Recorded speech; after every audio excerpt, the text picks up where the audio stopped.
Yes, kay gandang araw sa inyo mga ka-reapers. So maraming nagko-comment at nagre-request sa amin kung paano daw namin ginagawa yung pag-cleaning ng laptop, pag-maintenance ng laptop.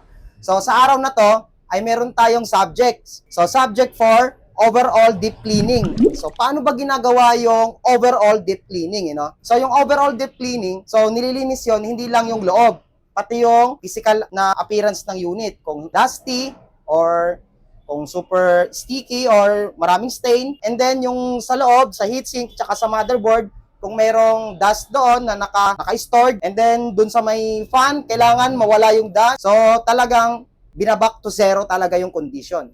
So sa araw na to, papakita namin or ipapakita ko kung paano ba mag-repair or mag-cleaning si Laptop Repair Services.ph. So tara, excited na ba kayo? Tara na!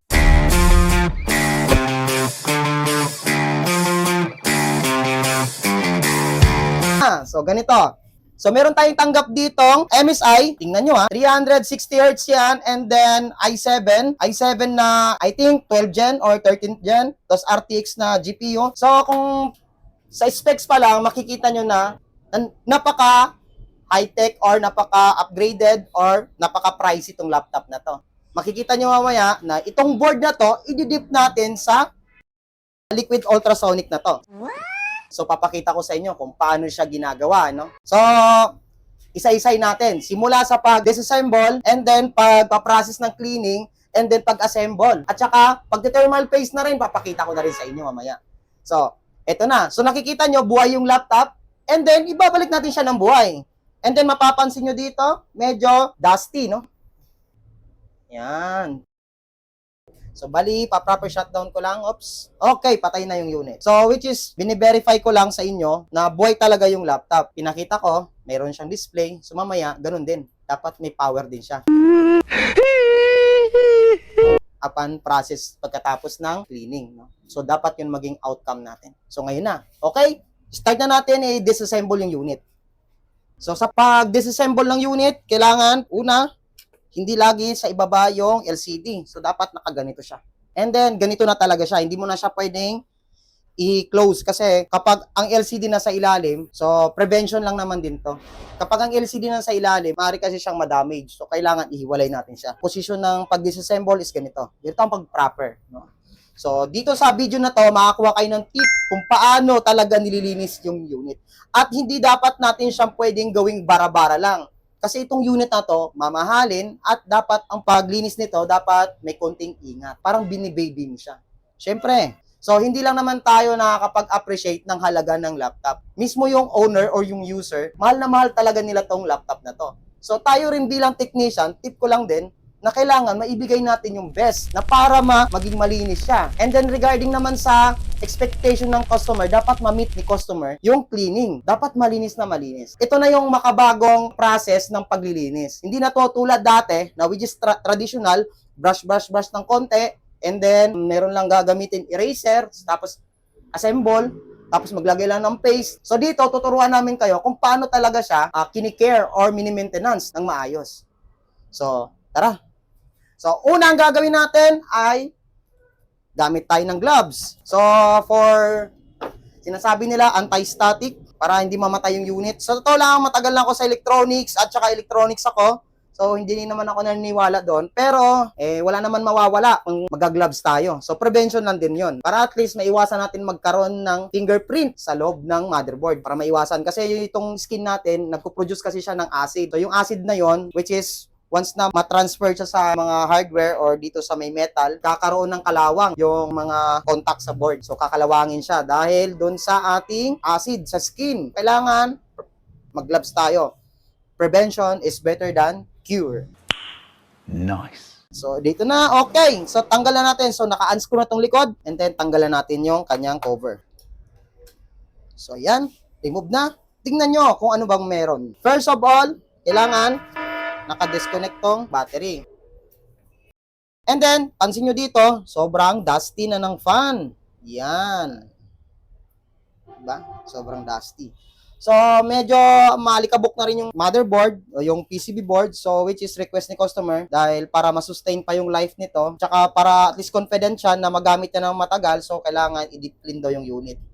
So, ngayon, ang gagawin natin, i-disassemble natin tong motherboard. Kailangan natin i-detach doon sa kanyang case. Tara, umpisa na natin.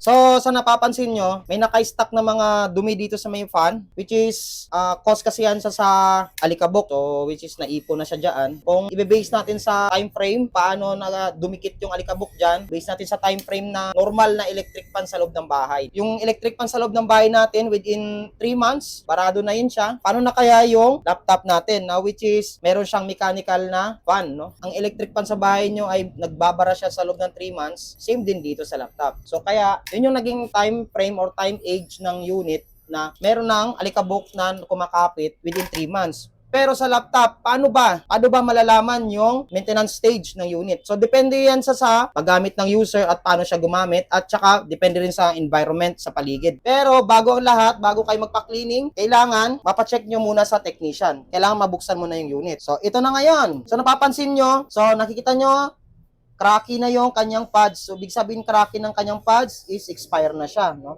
So, based dito sa history ng unit na to, naka 2 years na siya, nagpe-perform sa client, and then sa 2 years niya, so nakikita ko, hindi naman dumidilaw yung motherboard, so big sabihin, hindi naman umabot sa overheating or overuse yung unit. Walang render or walang high performance na pinagamitan, kaya hindi nagkakaroon ng dilaw. Kasi itong PCB board na kulay blue, meron kasi siyang sign din na once na nag-overheat or overuse na yung performance ng motherboard, magdidilaw yan. So ngayon, dito mapapansin nyo rin, cracky na yung kanyang thermal pads. So sa loob ng 2 years, ganito, I think hindi siya heavy use, no? Dito sa 2 years din, medyo dusty, yan, and then ito rin. So ayan, disassemble ko.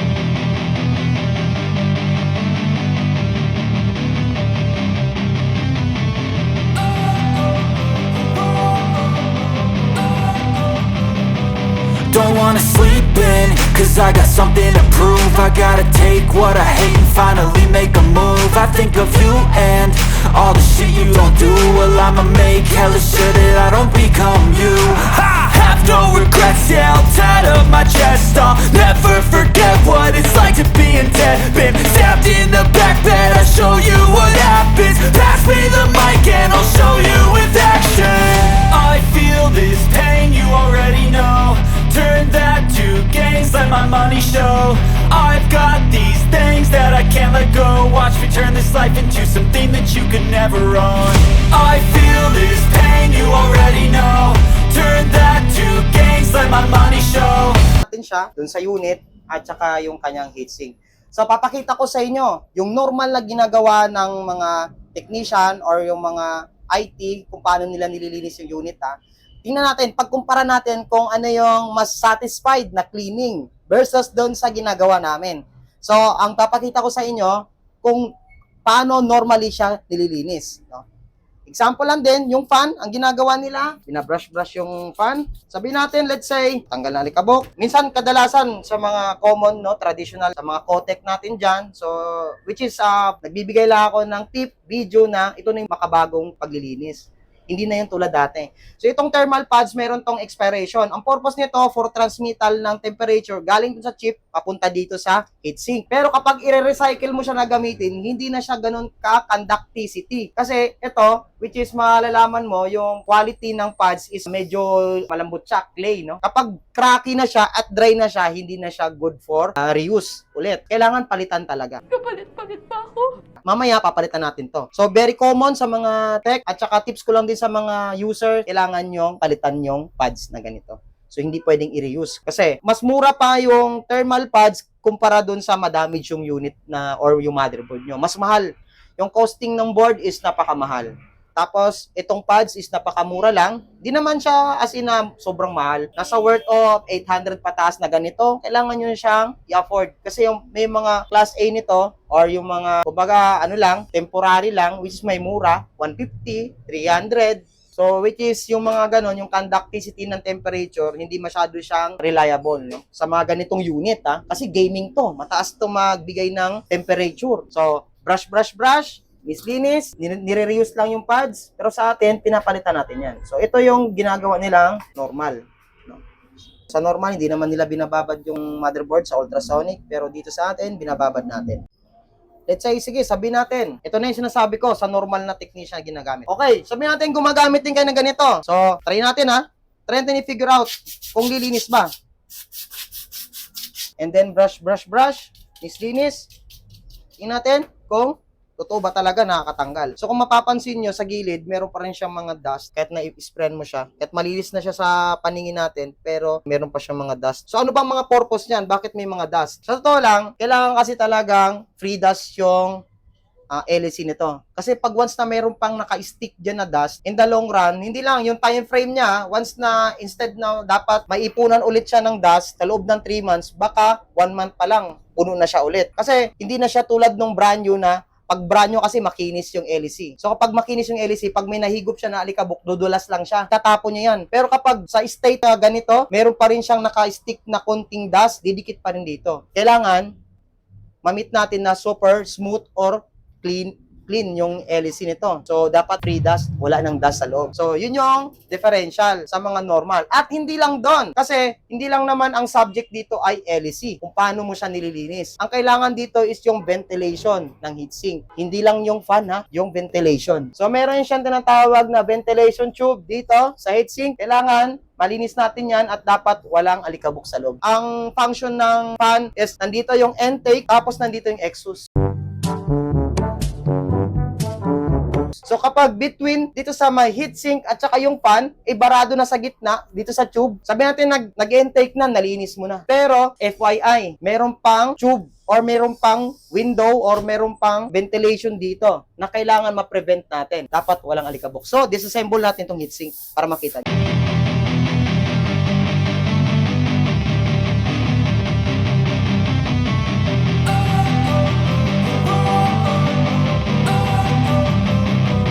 Don't wanna sleep in, cause I got something. Yung screw. So, ito na. I-open na natin. So, suspense to. Okay. 1, 2, 3, go! So, di ba? Ito yung naging output sa normal na cleaning lang. Oh. Or yung sa mga kotek ko na nag-cleaning, kailangan noted kayo dito. Di ba? Oh my God! What is that? Tama ako. Meron pa rin siyang naka-stick na dust dito sa kanyang exhaust area na ventilation. So, kailangan matanggal yan. So, within 2 years, sabi ni customer, ito na yung na-consume niya na dust. I think hindi siya heavy at okay yung place ng unit kasi very common sa mga ibang laptop which is wala na talagang masingawan. So, yung itong cotton na to nakikita nyo, hindi yan siya normal na cotton which is ito yung dust na na-collect ng fan. So, na-filterize dito sa may kanyang heating tube at na-stuck dito sa may ventilation. So, ito na yon. So, minsan sa pag ganitong state, hindi na talaga normal na nagko-cool down itong heatsink. Kasi hindi na dumadaan dito sa ventilation yung malamig na hangin. No? So, nahaharang kaagad ng alikabok. So, syempre, sabi natin, let's say, okay, linisin na natin. So, may mga technician or mga kotek ko, which is pinafan-fan lang ng ganon. Sabi natin, let's say, okay, linis lang yan. Brush lang yan is enough. Kasi ako mapagmahal ako sa laptop. Kailangan kong ma-meet yung pinaka-maximize na level ng paglilinis, no? Okay. Sabi natin, let's say, mayroon tayong gagamiting spray. Sabi natin, let's say, ganon. Okay. Brush ulit. Spray. Maximize natin. Okay. Pero sa to lang, behind the scene, meron pa rin naka-intact na dumi dito sa may loob. No? Ayan, no? So, hindi talaga totally siya natatanggal. So, alam niyo anong weaknesses nito para ma-remove yung dust? Naka-cement na sa loob. So, ang sekreto nito, kailangan talaga siyang i-dip siya dito sa ultrasonic. Kasi ang purpose ng ultrasonic is yung naka-stick na dust or alikabok dito or naka-cement na sa loob. Purpose ng ultrasonic, pinupulverize na yun. Nire-remove via sonic function. Sonic, 100,000 siya per seconds yung movement niya. So, pinupulverize niya or dinidecay niya yung nakadikit na cement na dust dito sa may heatsink. So, ang purpose, bakit? Para at least once na merong third party again na dust na nahigop si fan at dadaan siya dito sa may heatsink na to, sa heating tube, which is yung alikabok, dudulas lang siya. So, hindi na siya mag-i-stay doon. So, kung yung mag-i-stay naman siya doon sa loob, which is matagal yung time frame. Hindi tulad sa meron pa rin nakadikit. Kasi kung within 3 months, barado na siya, siguro kapag niremove mo yung naka-cement or naka-stick na dust dito sa loob, I think baka 6 months. 6 months na siya ulit na didikit. So, ang time frame is malayo. FYI lang sa mga user, kailangan palagi nyong ipacheck ang inyong laptop sa technician. Kahit i-open nyo lang. Para kahit kayo, makikita nyo yung state ng condition ng laptop nyo. So, kabuksan mo, and then, kailangan mo makita actual kung anong condition ng fan. So, kayo yung mag-estimate. Kayo rin yung mag-estimate kung kailan nyo pa siya ipapa-cleaning. So, sa nakikita nyo kanina, di ba, minor lang yung dumi dito sa may fan. Pero nung binuksan natin siya, grabe, may alikabok pala. So, yung ganung klaseng state, totoo lang napaka-importante yung cooling system ng laptop. Kasi ang buhay ng motherboard doon nagre-rely. Kasi yung motherboard, nagpo-produce siya ng mataas na temperature. Once na mataas din yung specs ng unit nyo, mataas din yung temperature na napoproduce niya. So, ang napaka-importante for prevention is masecure na malinis tong heatsink at saka itong fan. And then, yung thermal paste, kailangan laging palit. At saka yung thermal pads, kailangan laging palit. Kung meron kayong sasakyan, sa mga user nga, example lang kung meron kayong motor, so, kailangan gagamit din kayo ng langis na mas maganda. And then, sa motor naman, meron tinatawag silang 500 kilometer. So, palit ka agad ng langis. So, ganito rin sa may laptop. So, yung consumable is yung days. Sabihin natin, kung kailan siya nag-perform at saka ano yung condition. So, kapag sabi natin, pina-check nyo siya within 6 months or 8 months, at may dust na dito sa may fan, automatic, may dust na naka-filter dito or naka-stack dito sa may ventilation ng heating tube. So, kailangan nyo siya ipa-cleaning. So, may story din sa mga customer at saka yung laptop na ang bilis daw masira ng ganitong brand. Totoo lang, lahat ng mga brand is good. Ang nagkakaroon lang ng problema is yung user. Kasi, hindi nila alam kung paano i-care yung kanilang laptop. So, very common attitude ng mga user is gagamitin muna nila yung unit. Hanggat kaya pang mag-perform at okay pa yan. Pero once na bumigay na siya, saka lang sila pupunta sa technical or sa service center. So, which is bad attitude or bad traits. So, dapat wala na yung ganong klaseng traditional na traits, no? So, tanggalin natin. So, kailangan, ito na yung makabago, kailangan i-prevent natin yung ating investment, no? Kailangan tumagal siya. So, once na may laptop ka o laptop user ka, kailangan aware ka sa maintenance or cleaning. Nice. So, ito na yon. Okay. So, ito yung normal na cleaning. So, makikita nyo, nakakuha naman siya ng maraming dust. Yun nga lang, yung mga transparent dust lang nakikita. So, ito yun. Yan. Pero, yung mga maliliit na naka-stick dito sa loob ng fan, tulad yan, marami pa rin. So, hindi yan natatanggal. Kahit sabi mong i-brush mo yan, hindi. So, mayroong way na para ma-remove mo siya ng mas madali. So, unang gagawin natin, syempre, i-dip natin siya dito sa ating ultrasonic. Pero bagong lahat, meron kasing may pattern sa pagdidip dito sa ultrasonic, no? Sa isang unit. Ang unang gagawin natin is, unahin natin yung board. So, yung sa board naman, which is hindi na masyado siyang dusty, pero may mga laptop talaga na super dusty, no? Pero sa lahat, proper is kailangan mauna muna tong board bago yung heatsink at saka yung fan. So, yung maging pattern ng pagdidip. Sa ngayon, gagawin natin, measure natin yung board dito sa tray kung kasya ba siya? Kasi kung hindi, tingnan natin, I think hindi siya kakasya. So, imamanual natin siya. No? So, didip natin ng manual. So, nang gagawin natin ay magtatanggal tayo ng thermal paste. So, papakita ko lang sa inyo kung paano magtanggal ng thermal paste. Itong unang gagawin natin. Para malinis, diba naman, ayaw mag-on the go ng thermal pad. So, thermal paste lang ang gusto nilang i-cleaning. So, ito yung way ng proper ng pag-cleaning. Hindi lang tayo punas-punas at hindi pwedeng alcohol. So, ang gamit ko ngayon ay Fuji lighter fluid. Anong klaseng liquid ba to? So, ito yung tinatawag nilang gas, no? Once na i-apply mo to sa dust at sa mga sticky na sticker or stain. So, kapag yung dust na-apply mo ng ganito, so hindi siya talagang totally na ma-absorb ng liquid or para ma-wick siya. So, safe to sa unit. So, ito ngayon gagawin natin. Unang gagawin natin is tatanggalin natin yung original na thermal paste. So, yan. Gamit kayo ng tissue. Super dry na siya. So, ito naman. Paano na kaya yung may mga capacitors? Kasi napapansin dito, wala siyang capacitor sa gilid, no? Kaya malilinis mo siya ng maayos. So, kailangan mo dyan kasi linisin talaga siya ng maayos. So, ito yung common na action taken na ginagawa ng Kotek natin or sa ibang paglilinis. Minsan, hindi nila nakukuha yung proper na pag-cleaning, napahira lang nila. So, ang addressing kasi dito is yung merong magi-stack na thermal paste sa mga capacitor. So, paano ba tatanggalin yan? So, ang pag-proper ng pagtanggal po niyan ay ganito. Maglalagay tayo ng Fuji lighter fluid. So, ibabrush lang natin siya para ma-remove lang. Ma-remove lang natin. Ayan. Sa capacitor. Ingatan lang natin yung lighter fluid na mag-overflow dito sa loob, no? At papasok yung kanyang thermal paste. So, yan ang kailangan natin iwasan. So, maglalagay tayo ng panibago ulit and then absorb sa tissue. Lagay ulit, panibago. So, yan.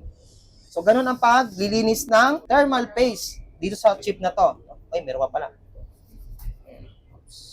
Yan, absorb lang, absorb lang. So, minsan may mga ganitong existing, no? Nangyayari, ayan, no?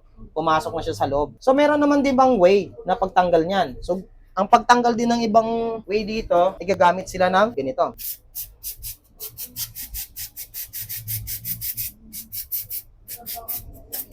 So, ano bang pinagkaiba ng spray na to sa ultrasonic? Itong 530 spray, which is ito yung kapag wala kang ultrasonic, yun yung naging temporary na device or tools na pag-remove ng dust naka-insert dito sa mga IC. Kasi dito sa IC na to, meron kasi siyang elevation eh. So, which is yung elevation na to, nandyan naka-store yung LED balls. So, yung LED balls, meron siya talagang spacer. So, hindi naman pwede magdikit-dikit yung mga bola. So, ang ginagawa is nisprayan para tumagos yung pressure dun sa kabila and then ma-remove yung dust. So, yun yung function ng 530. Talagang may pressure siya. Tapos ito, liquid din to. Kasi, which is gas siya. Pero once na-spray mo siya, magkakaroon siya ng liquid.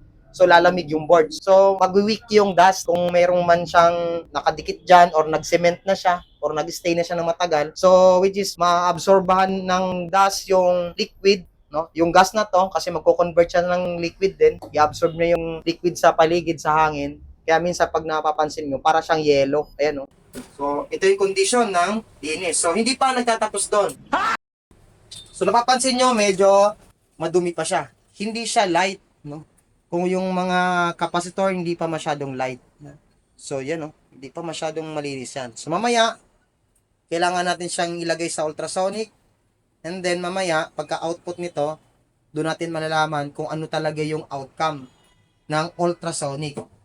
So, mapapansin nyo, babalik sa original na condition to. At original na pag-manufactured sa kanya. Makintab, malinis. So, yan. So, fully clean yan pagkatapos ng ultrasonic. So, tara! Okay! Ngayon, didip na natin siya. Gamit tayo ng gloves. So, rubber gloves. Kasi meron tayong solution na ginagamit sa ating liquid, no? So, ito yun. So, solution na yan for ultrasonic. Bali, ano yun siya?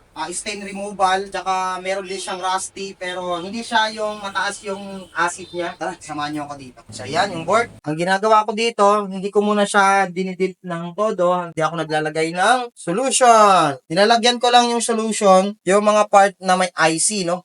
Kasi, yun yung kailangan na mag-wick yung dust dun sa loob. So, yan. Lagyan na ako ng solution. And then, ididip na natin siya dito. Finish na. So, dito nyo makikita kung ano yung function ng ultrasonic at paano niya nire-remove yung dust sa loob. So, makikita mo dyan. Magkakaroon yan siya ng parang, sabihin natin, smoke. So, yan. So, nakamax ako ng temperature. And then, wala pa akong timer. So, punta tayo dito. Ita-timer ko. So, papakita ko sa inyo kung ano yung naging reaction ng dumi sa loob. So, clear ba? Nakikita ba? So, mapapansin nyo, 1, 2, 3, start!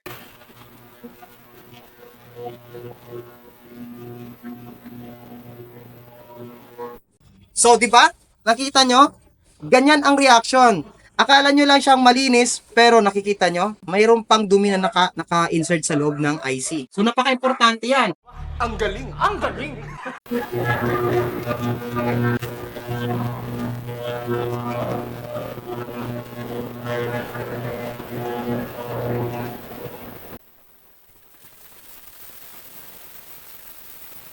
So, ito na. Tapos na ang kanyang 5 minutes round sa paglilinis. So, kailangan ko nang i-flip yung board and then maglalagay ako ng solution, syempre. Solution, and then i-dip natin yung board ng maayos. So, ang ginagawa ko dito, hindi ko nire-recycle yung liquid. Pinakalitan ko talaga to. So, every 1 unit, isang solution lang, hindi pwede siyang i-recycle, and then, on ko na. See you mamaya sa 5 minutes.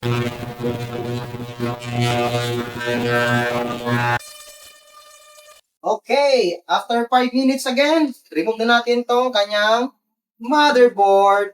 And then, ipoproceed na natin siya sa isang washing, cleaning, no? Pero bago lahat tayo maglilinis dito, kailangan, papakita ko rin sa inyo kung ano yung naging reaction din ng fan na to. Paano ba siya nililinis? Ganito yan. Siyempre, i-ultrasonic din natin yan. Finish na. So, una, naglalagay tayo ng chemical. Tapos, ididip. Chemical again. Then, kung mapapansin nyo, medyo madumi na rin yung dahil sa board. So, kailangan mauna talaga yung board bago yung mga ganyan. So, i-on natin ha. So, titingnan nyo kung paano maging reaction ng kanyang fan. Sa linis na yon, na normal lang ng linis ng ating mga Kotek, no? At yung normal din ng linis ng isang user without ultrasonic. At ano pa yung dumi na natitira, ito na yon. Moment of truth, on.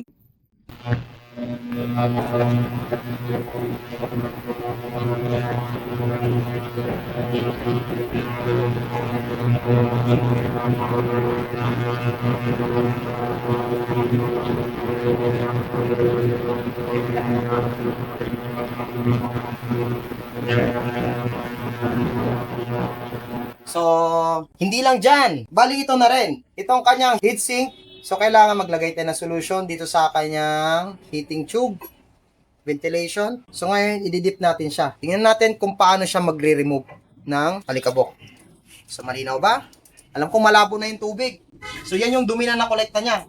Start natin. So, dito sa position na to, mas lamang dito yung dumi. Makikita natin yan ha. 1, 2, 3, go!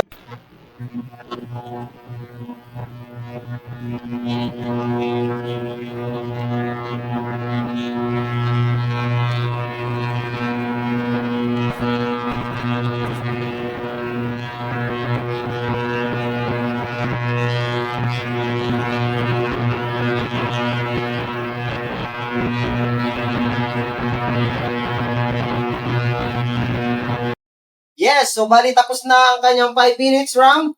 So, ito na ngayon. Iwawash na natin yung kanyang board. So, ganito namin siya binawash. So, syempre, mag-apply ako ng solution, konti. Sa board.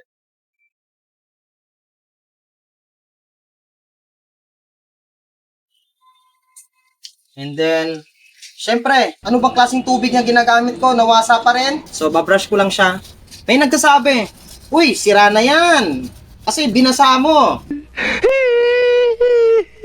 Totoo lang, hindi to masisira once na hindi mo siya lalagyan ng kuryente. Kailangan maibalik mo siya sa pure dry, no? So, ang gamit ko, napaka-smooth na brush. So, napapansin nyo, straight pa rin siya until now. Kahit na ilang beses ko siyang ginagamit. Kasi ang pag-proper ng brush is kailangan smooth lang. So, rotation lang, ganon. Para matanggal lang yung mga dust. At saka ang tanong, advisable ba ng electronics yan? Sa totoo lang, hindi siya dinidiscuss at ini-explain sa iba dahil napaka-risky naman talaga. Kalahin mo, tulad nito, yung board na to, napakamahal. Tapos ngayon, iti-take mo yung risk na mabasahin siya. Anong assurance na mababalik mo siya sa original? So, syempre, nagre-rely yan sa action taken at saka quality ng output kung paano mo siya nililinis. Diba?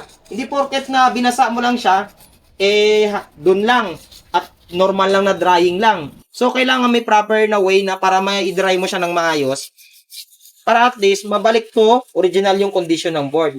So, dito, i-explain ko kung paano. At sa ibang electronics naman, yung tanong nila ay may kasagutan na. Normal lang po na lalabhan yung mga device na ganito. Wala siyang kapasitor na malalaki, no? Yung tinatawag nilang polar caps. So, wala naman siya. Puro solid naman lahat, no? So, pwede siyang basahin. So, yan. Pagkatapos ng basa, hindi lang dyan nagtatapos. Iwawashing pa natin yan. So, napapansin nyo, ang aking area is anti-static mat. Tapos, may butas lang ako dito. So, syempre, ganun din. Kailangan laban-laban. Para malinis. So, same roll dito. Dito. Eto na. Syempre, hindi pa rin nagtatapos dyan ang paglilinis. Ito, papakita ko na sa inyo. Special namin. Gamit tayo nito. Subukang umuwi dito, Tanggol. Dahil pag nag-cross yung landas natin, Pressure water. Para at least kahit paano, yung naka-stay dito na mga na dumi, kasi na-wash natin siya. So, I think meron pa mga foreign na dust or dumi na naka-stay dito sa mga elevation na area na to ng chip na to. So, maaaring pasukin pa siya ng dumi. Para matanggal yan at ma-clear tayo, kailangan natin gamitan ng pressure. So, unang gagawin, kailangan minor lang. Yan. Mga RAM, limitin. Sa mga connection. Saka ito rin. Sa mga RAM area. Tsaka yung RAM socket. Yan. Tsaka yung CPU. Na matanggal yan. Tsaka dito yung LAN. Then ito naman. Backside. So yan. Hoy, sa iba dyan, nagugulat sila. Sir, parang car wash na yung ginawa mo. Oo, car wash na naman talaga ang ginagawa ko. Ito yung tinatawag na deep cleaning.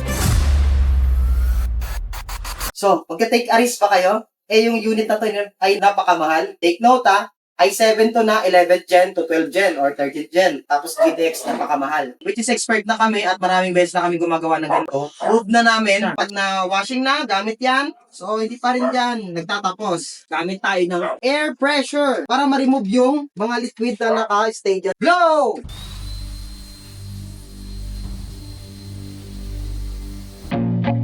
I feel nauseous, believe me. Never had a lot of shit come easy. Had to work hard, struggle just to be me. Had to rise up just so they could see me. Did what I had to do just to feed me. And what was left over I put towards my dreaming. But the only thing in life that has meaning are the things you gotta work for, believe me. Take into your hands a plan. Your own hands can land your own brand. And damn, I feel like no one takes accountability. They want the credibility, convincingly unwilling to put in the fucking hours it takes to get some power. Don't be fucking sour. Take a cold shower. Scream until you're loud. Yes, ito yung kagandahan ng blower. So, continuous yung pressure niya na binubuga niya at same time, meron siyang temperature na binubuga. So, umiinit din talaga siya in the long run. So, nakakatulong din siya. Yung pressure niya nakakatulong para itapon yung mga excess liquid at saka yung heat niya na naipoproduce niya is para ma-purified na i-dry yung liquid totally, no? So, continue ko pa ulit kasi hindi pa siya totally fully dry. So, dahil sa pressure niya, nasisingit na yung mga suluk-sulukan ng IC na to, yung ventilation niya, at nailalabas niya yung liquid na naka-store dito sa loob.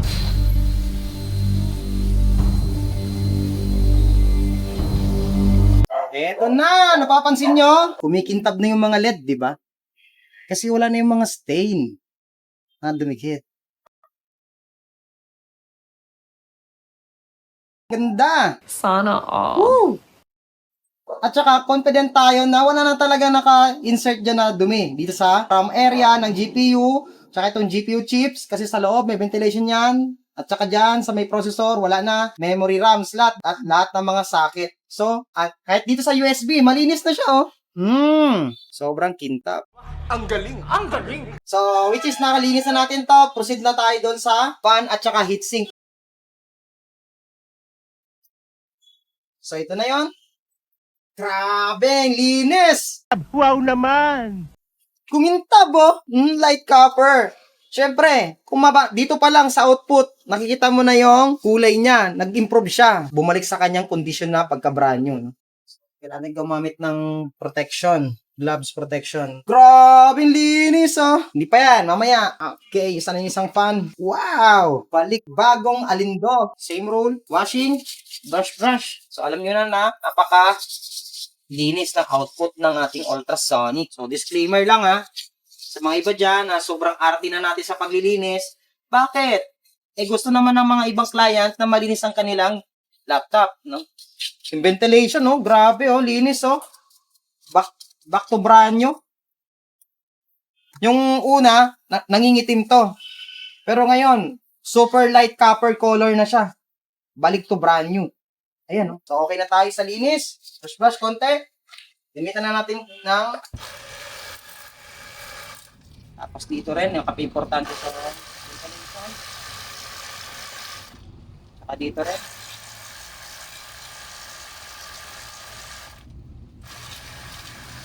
Lahat na.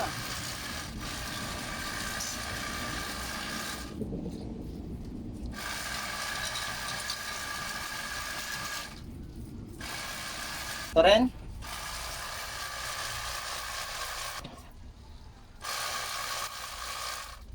So, okay na tayo. Drying na tayo ngayon. Tayo ng pressure. Same rule. Fire!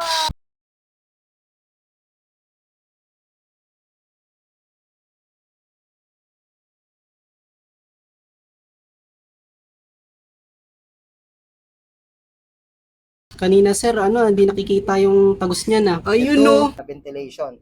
So, kailangan matanggal yan. So, with sa... Ayun, tumatagos na. Kanina ventilation, oh. Kita mo na yung kabilang side. Ayan, oh. Ayun oh, kitang transparent kita na. Same din dito. Wow naman! O, diba? Wow. Malinis. So, yung fan naman ng next. Yes, take note. Pag naglilinis, kailangan dito focus sa motor. So, kailangan ganon. At hindi pwedeng paikutin yung fan dahil once na nag-iikot to, nagpo-produce to ng electricity, baka maaari masunog yung motor, no? So, kailangan pigilan natin siya sa pag-rotate. So, hold lang yung fan, ay yung LEC, and then blow the blower.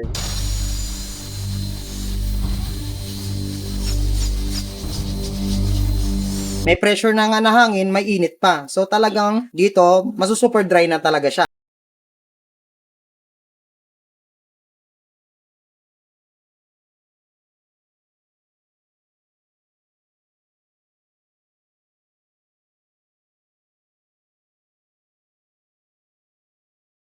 Yes! So, ito na. Tingnan natin kung ano yung naging output. Tingnan nyo kung gaano siya kalinis. Wow! Pero dito sa LRS, there's nothing wow! Woo! Linis, diba? So, ayan. So, ngayon, hindi lang dyan nagtatapos. Meron pang vacuum drying na gagawin. Yes! So, dito, makikita nyo, meron tayong oven. At saka naka-place na yung board sa oven. At saka yung kanyang fan. So, dito ginagawa yung vacuum drying namin. So, ito yung pinaka-final. So, kailangan namin siyang ma-dry, fully dry, at ma-vacuumize yung temperature, yung paligid nito, at ma-absorb ng motherboard yung temperature sa paligid. So, dun nagkakaroon ng vacuum drying gamit ito. So, close na natin. And then,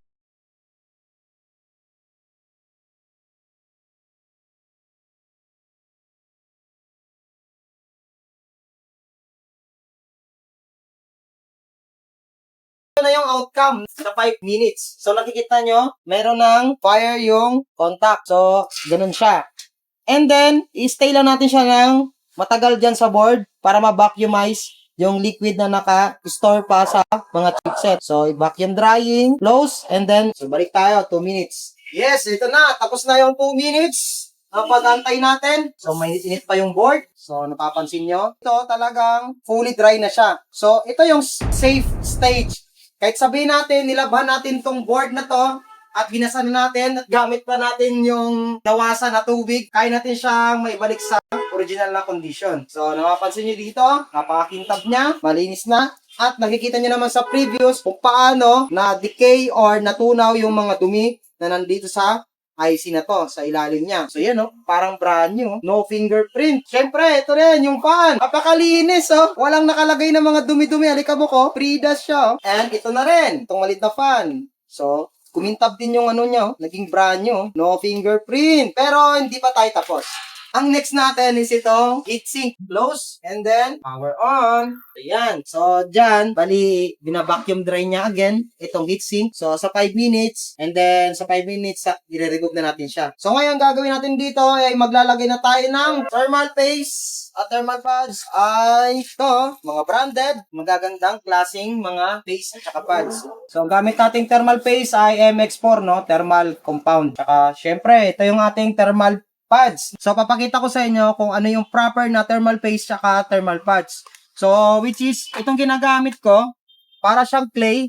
So, ito na yung makabagong technique or makabagong estrahiya ng pagpapads ng mga RAM at saka yung mga coil. So, sa ganito, I think, kailangan na natin mag-move on kasi ito mga pads na to, may mga sizes to. So, I think 1.5 mm ata to. Pero, kung hindi nyo alam kung ano yung mga sizes nito, at basta-basta na lang kayong maglalagay dito, ang magkakaroon ng differential dito is itong conductivity nitong chip na to. So, hindi siya as in, didikit totally doon sa heatsink. So, remove na natin yung heatsink. So, kasi super dry na siya. Mainit.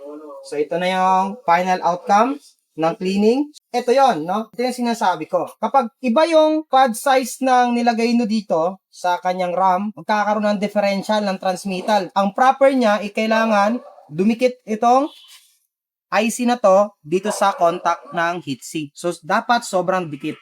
Kung hindi nyo alam yung sizes nito, at basta-basta na lang kayo naglalagay, 2 mm dito, talagang magkakaroon ng differential or spaces dito. So, wala na tong traditional na pads sizes. Ang gagawin natin, gagamit tayo ng clay pads. So, ang gagawin natin, mag-place tayo dito. Kailangan hindi tipid, kailangan sobra. So, ang advantage naman ng clay nito is siya yung magre-resize ng sukat between doon sa heatsink at dito sa IC. So, no need na ng pads kasi yung pads may mga sizes yun. Nagkakaroon din ng disadvantages once na iba yung size ng pads na ilalagay nyo. Kasi magiging float na lang tong heatsink at hindi siya totally maging conducted dito sa IC. Kahit sabihin natin na meron pa rin thermal phase. So, wala pa rin. Hindi niya mamimit yung exact na transmittal, no? So, ito na yung outcome ng ating clay pad. Papansin nyo, hindi siya totally naka-form, no? Pero, which is, ito yung advantages. Kasi, which is clay siya.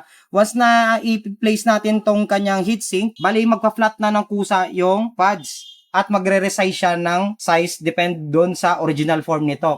So, disclaimer lang din, no? Meron kasing nagsabing na tech na, etong clay pads na to, pag ginamit kasi nila, ang hirap daw kasi talagang tanggalin. Totoo naman talaga, napakahirap siyang tanggalin. Kung gamit ka lang ay tissue or cotton buds or ano bang mga pwedeng gamitin like brush, mahirap siyang tanggalin.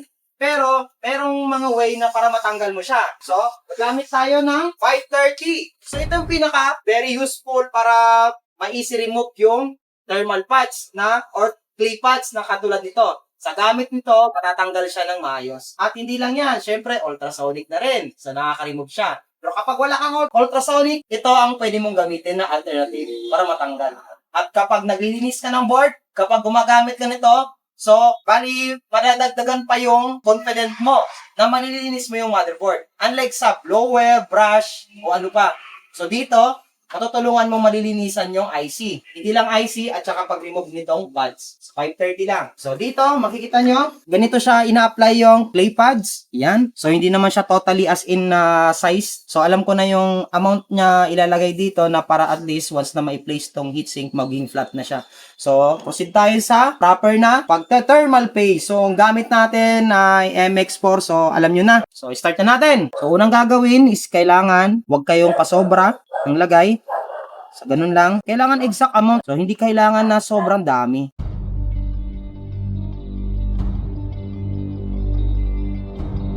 So, dito, okay lang naman na dumami, pero mas maganda yung sakto lang. Yan.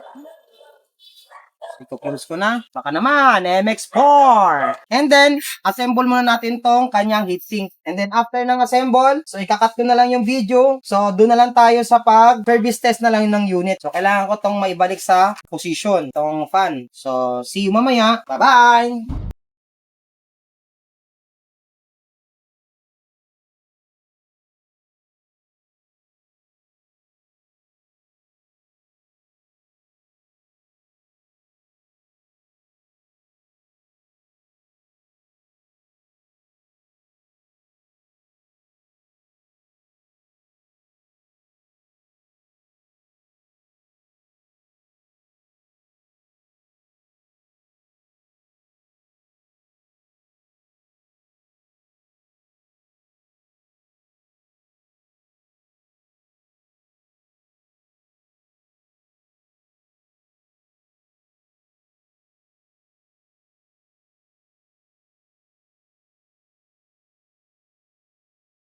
Kahit na clay paste ang gamit natin, at saka yung kahit konti lang yung thermal paste na nilagay natin doon sa processor contact, tsaka yung sa GPU contact. So, i-remove ko na itong kanyang heatsink. So, ito yung behind the scene na nangyayari doon sa loob ng heatsink between doon sa chip. So, yan, na-remove ko na. So, kung napapansin nyo dito, talagang totally na nag-conduct at no air, walang hangin, So, kita nyo yan, saktong-sakto yung amount at dyan lang siya. Tsaka dito rin, walang hangin. Yan, tsaka ito, transmitted siya. Yung ating clay pads, transmitted. Malinis yung pag-thermal paste, hindi umabot doon sa mga capacitor, no? At same lang din dito sa kanyang heatsink. So, kitang-kita nyo. Na-transmitted talaga siya. So, yan yung behind the scene once na naglalagay kami ng clay pads sa thermal paste. So, ang importante is, makikita nyo dito, empty. Ayan, no? Walang paste, di ba? Kasi dumikit na yung IC. Yan. Sabihin, pantay na pantay. Yes, mga ka-reapers, na-assemble natin tong unit. And then, makapansin nyo, medyo madumi pa yung screen niya. May mga dust pa, at saka mga stain. Pero, hinuhuli ko kasi yung nililinis yon. Ang importante sa akin is itong motherboard. So, ito na yon, naging outcome. So yung kadalasan, sinasabi nilang, nako, talagang patay na yung unit kasi binasa na. So, ngayon, check natin, 19 rail, 300 to 400. Tingnan natin kung totoo bang shorted. 300 to 400, show me, meron siyang 375. So, consider as 300 to 400 na diode read. So, which is, yung sign na ganon, good. Kasi kapag hindi siya good, ang maging reading niya is ganito, 0, 0. Pero pag nilagay natin dito, 300. So, ito naman, sa kabila, sa charging, 480. Ibig sabihin, meron na siyang resistance. So, hindi siya 0, 0. O, yan, hindi siya 0, 0. So, meaning yan, safe yung unit. Pwede natin siyang isaksak sa charger. So, tara. Ito na. I-power on na natin siya. So, moment of truth. I-flip ko na ang kanyang motherboard. Connect ko na yung battery, no? So, double check muna ako sa area ko sa baba. Wala namang metal. So, okay. Flip natin. Pwede natin ilagay yung charger. So, ito na nga yung sinasabi ko. Madumi pa yung kanyang LCD tsaka yung area, no? Yan. And then, tingnan natin, power on. Ayan, nag-light na yung keyboard niya. And then, antayin natin yung image, yung display. Tingnan natin kung talagang maganda yung pagkalinis. So, yan, may logo na siya. So, buhay yung unit. Parang walang nangyari sa power. Pero sa condition, yun ang pinakamalaking difference. So, ngayon, ito na. Nag-boot na siya. So, normal, di ba? Ang galing! Ang galing! So, ibig sabihin, success yung ating overall deep cleaning. So, ngayon, ang gagawin ko ay linisin ko na lang itong paligid para at least ma-deliver ko sa customer na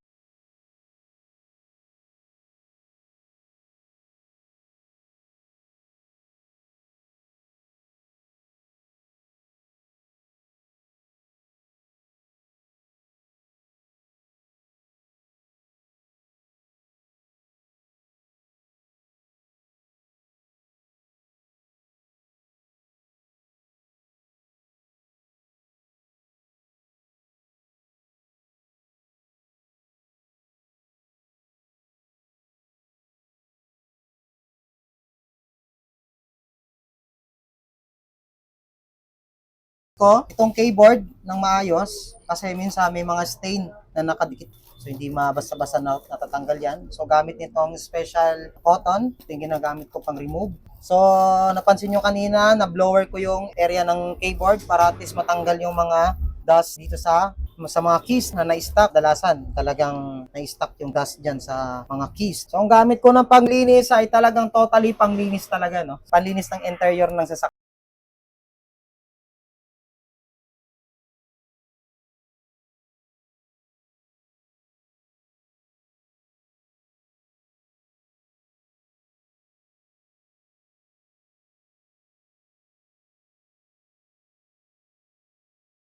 So, sana napapansin nyo, wala na yung kanyang mga stain. Ganun natin minamahal yung laptop. So, malinis. Pwede ka na magsalamin.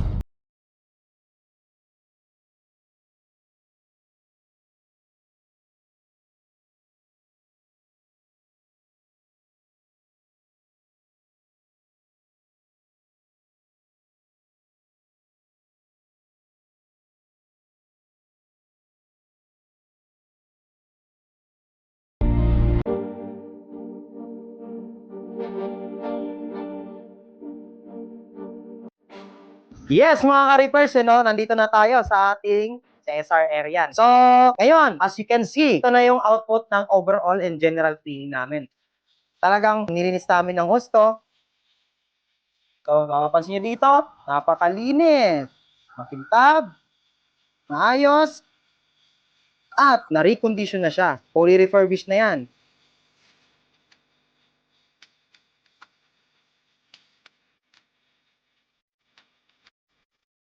Ngayon, pansin natin yung likod. Napakalinis, napaka-smooth, napakadulas. Yan.